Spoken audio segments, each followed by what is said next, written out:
Dawn creeps over the plains of Castile, pale and cold, the kind of light that seems hesitant to touch the earth. The land is dry, cracked and stubborn, stretching out in muted browns and greys. A low wind drags dust across the hard soil, whispering against the wooden walls of a small village called Vivar. Smoke lifts from cooking fires, thin and blue, carrying the scent of ash and boiled grain.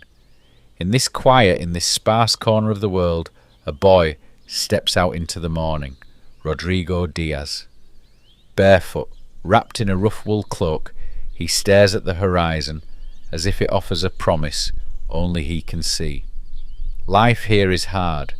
Most children know work before they know play. But Rodrigo stands with a particular stillness, the kind that hints at an inner flint waiting to spark. His family is noble, but only just.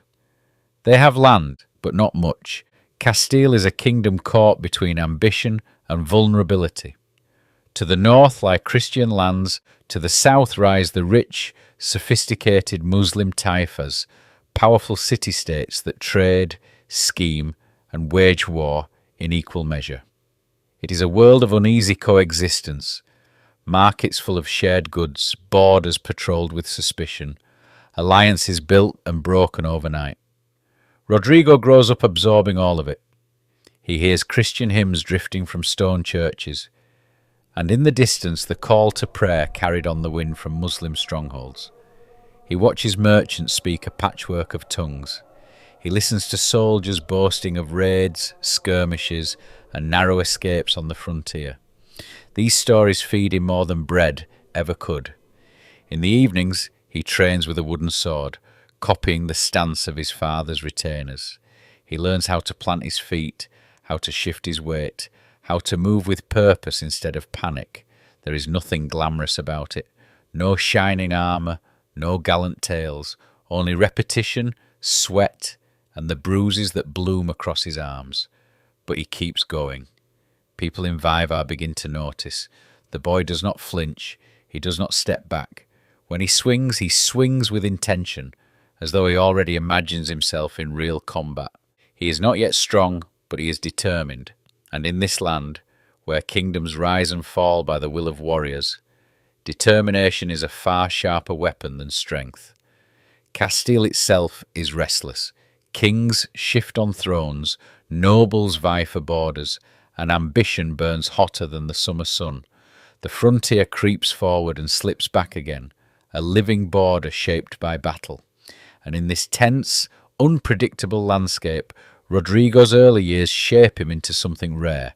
A child who grows up understanding the brutality of war and the necessity of courage in equal measure. By the time he reaches adolescence, the villagers speak of him with quiet expectation. Not as a hero, but as someone destined for the saddle, for the sword, for the harsh, uncertain world that stretches far beyond Vivar's wooden fences. The plains of Castile do not give much, but to Rodrigo Díaz they give the beginning of a destiny. The royal court of Castile hums with a different kind of energy. Gone is the quiet struggle of Vivar. Here the air feels sharper, restless, crowded with ambition. Rodrigo arrives as a young squire in the service of Prince Sancho, and the court wastes no time testing him.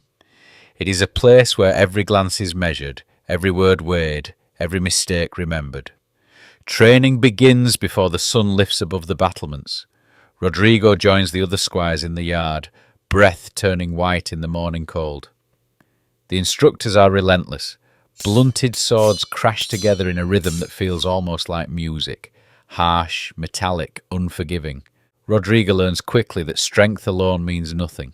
It is balance, timing, patience. The ability to wait for the exact moment when an opponent shifts his weight, exposes a shoulder, breathes too deeply. He studies horsemanship next. He grips the reins tightly at first, fighting the animal beneath him until an older knight hisses at him to loosen his hold. "The horse isn't your servant," the man mutters. "It's your partner. Treat it like one." Rodrigo adjusts, learning to feel the movement rather than control it. Soon he rides with ease, body low, hands steady, eyes forward. Court life exposes him to a harsher education still. Sancho's brothers circle like wolves in fine clothing. Alliances form and crumble over shared wine, whispered promises, and sudden cold silences. Rodrigo watches, says little, and learns. He sees that a sword is only one kind of weapon. A man's loyalty or his betrayal cuts just as deep. His first real battle arrives without ceremony, a border skirmish, one of the countless flare-ups between Christian and Muslim lords who trade blows as often as they trade goods. Rodrigo rides out with Sancho's men, heart pounding against the inside of his ribs.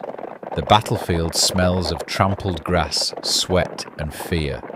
Shouts rise, steel flashes, and in the chaos, Rodrigo does not freeze. He moves exactly as he practiced, feet planted, shield tight, strikes deliberate.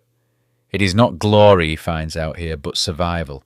When he returns to camp, he sits alone, staring at his hands. They tremble, not with fear that has already passed, but with the shock of what it means to take a life. He feels older that night, not wiser, not yet, but changed. Word of his composure spreads quietly. Knights who once ignored him now nod in passing.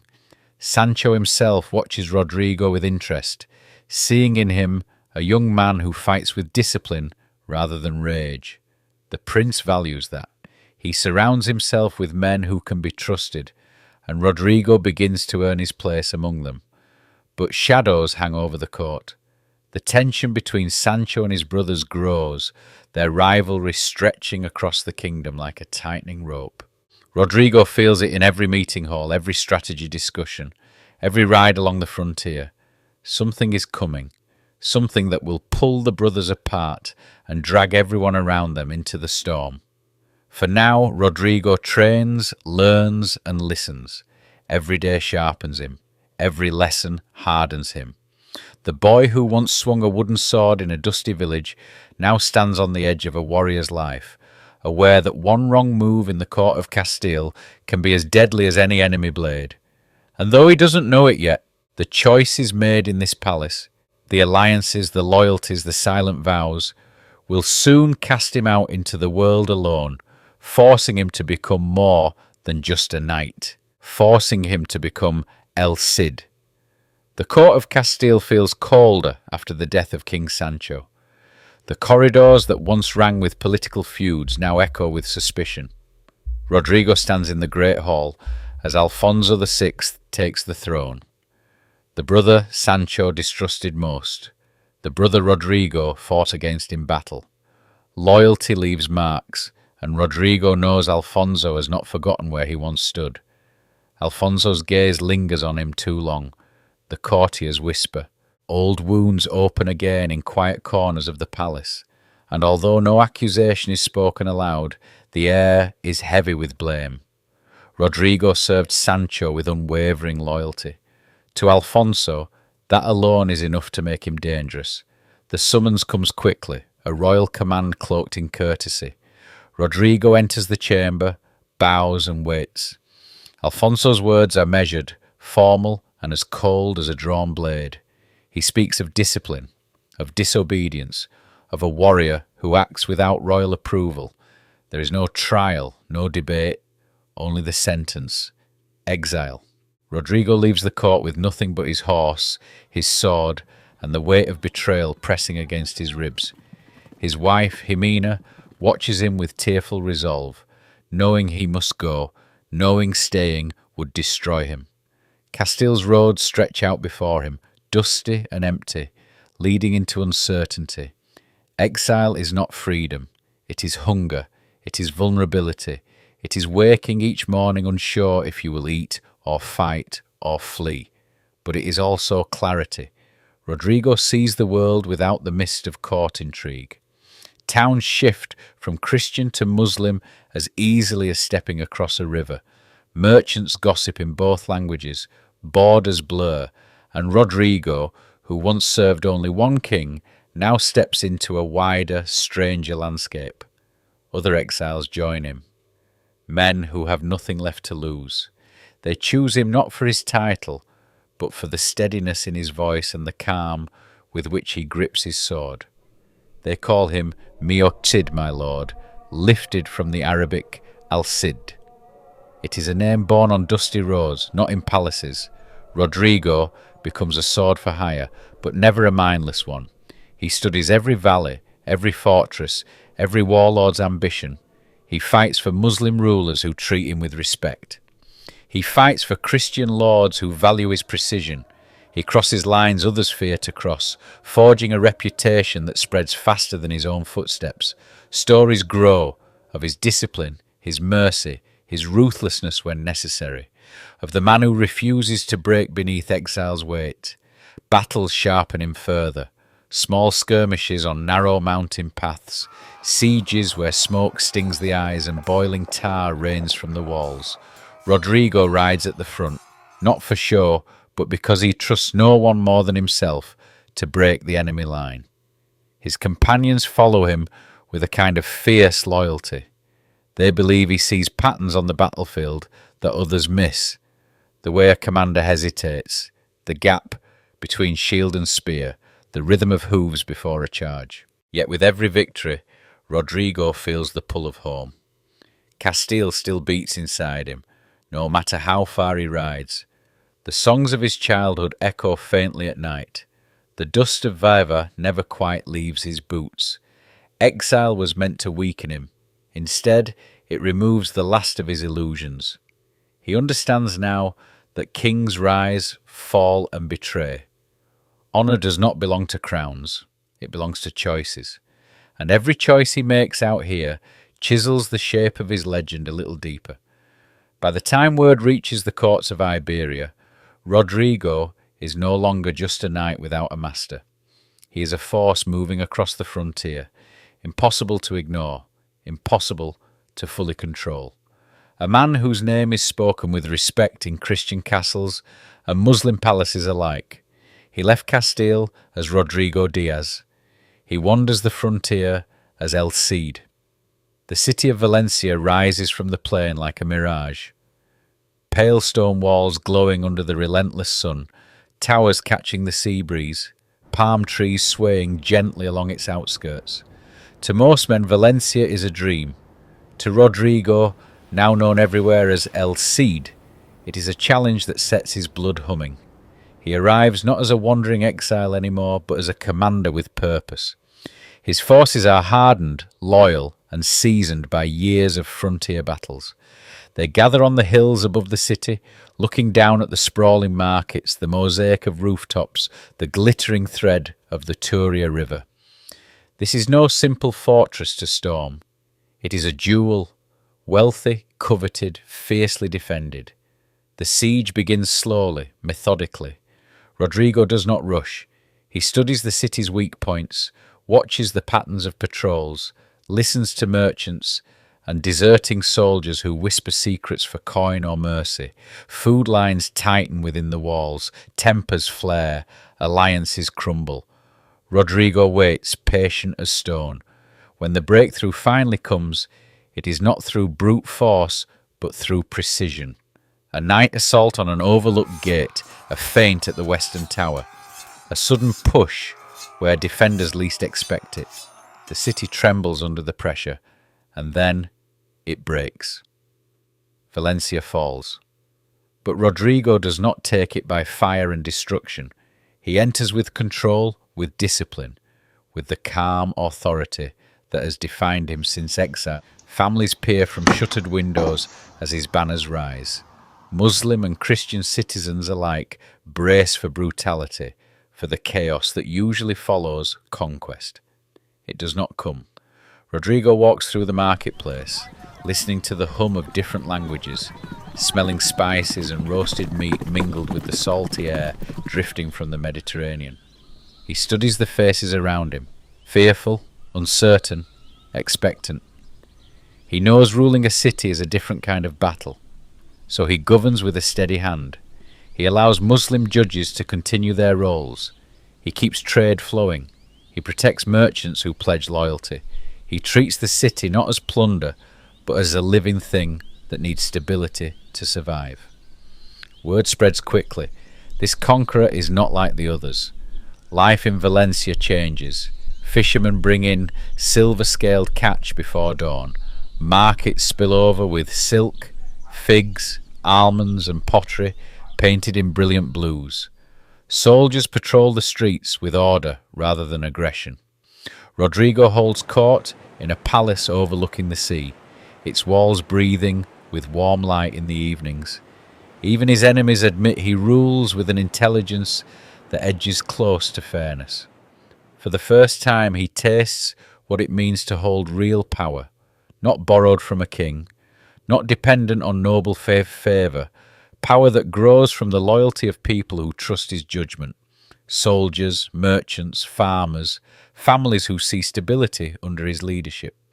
Yet the city also brings new threats. Envious rulers watch Valencia with hungry eyes. Alfonso in Castile hears the reports with mixed emotion. To some Christian kings, Rodrigo looks less like a loyal knight and more like a rival carving out a kingdom of his own. Rodrigo feels the tension tightening around Valencia like a drawn bowstring. He spends evenings on the battlements, looking out over the sea, knowing the peace he has built can shatter with a single ambitious enemy. But for now, the city thrives under him. His companions are well-fed, well-paid, fiercely loyal. Jimena joins him in Valencia, and for a brief moment, he allows himself to imagine a life not defined by war, a life rooted in this sunlit, sea-swept place. Still, destiny circles him. A man like el-Cid cannot escape the weight of his name. And somewhere beyond the horizon, forces gather, ready to test everything he has built. The sun hangs low over Valencia, heavy and red, sinking toward the sea, as if reluctant to leave the city Rodrigo has fought so hard to hold. From the highest tower, he watches the horizon darken. Dust clouds rise in the distance, the unmistakable sign of an army on the move. Word has spread for weeks. A vast Almoravid force is marching north, determined to reclaim the city and crush the legend of el-Cid once and for all. Inside the walls, tension coils through every street. Merchants shutter their stalls. Families carry water, patch rooftops, prepare for the coming storm. Soldiers tighten their belts, check the edges of their blades, grip their shields a little harder. Valencia has known peace under Rodrigo, but peace rarely lasts in a land torn by rival kingdoms and burning ambition. Rodrigo feels the weight of it all, the city he ruled with care, the people who looked to him with trust, the men who would follow him into any battle. He stands strong, but his body betrays him. A fever gnaws at his bones. His strength fades, not from fear, but from illness, a quiet enemy that slips past armour and courage alike. He hides it from his troops, from Jimena, from everyone but his closest companions. He forces himself to ride, to command, to plan the defence of Valencia, as if nothing presses against his lungs with every breath. The city needs a leader, not a dying man. Days pass, the fever grows, the enemy draws closer. By the time the Almoravid army encircles Valencia, Rodrigo can barely stand. His skin burns, his vision swims. Yet even as the illness drags him down, his mind burns bright. He gives orders from his bed, voice steady despite the tremor in his hands. His commanders gather, listening to him describe the positioning of archers, the timing of counterattacks, the routes for messenger riders. Every instruction is clear, precise, infused with the calm certainty that has always defined him. But the fever wins its slow war. Rodrigo dies in the night, breath leaving him as quietly as a candle flame snuffed by a distant breeze. The city mourns in stunned silence. Jimena does not weep in front of the men. She stands firm, knowing Valencia balances on a knife's edge. Without el-Cid, the defenders feel the ground slipping beneath them, until someone proposes the unthinkable. If the city sees its lord ride once more, if the enemy sees el-Cid leading the charge, perhaps the fear of his legend will break them before the battle even begins. So the tale is born, half strategy, half myth. His body is armoured. His sword is placed in his hand. He is mounted on his great horse, Babieca, rigid but commanding, just as he appeared countless times before. Dawn breaks as the gates open. Jimena rides beside him, eyes fixed on the horizon. Behind them, the men follow, the sound of hooves rolling like thunder. When the enemy sees the figure of el-Cid riding out, tall and unmoving, panic ripples through the lines. Stories of his victories spread faster than truth. Some swear his eyes gleam. Others insist the horse moves with unnatural power. Fear fractures their resolve. They break, scattering across the plain before a single sword is swung. Fact blends with legend. What is true and what is embellished becomes inseparable. But one thing is certain. Rodrigo Díaz de Vivar wins one last victory. Jimena holds Valencia for a time, but the pressure from the Almoravids grows too great.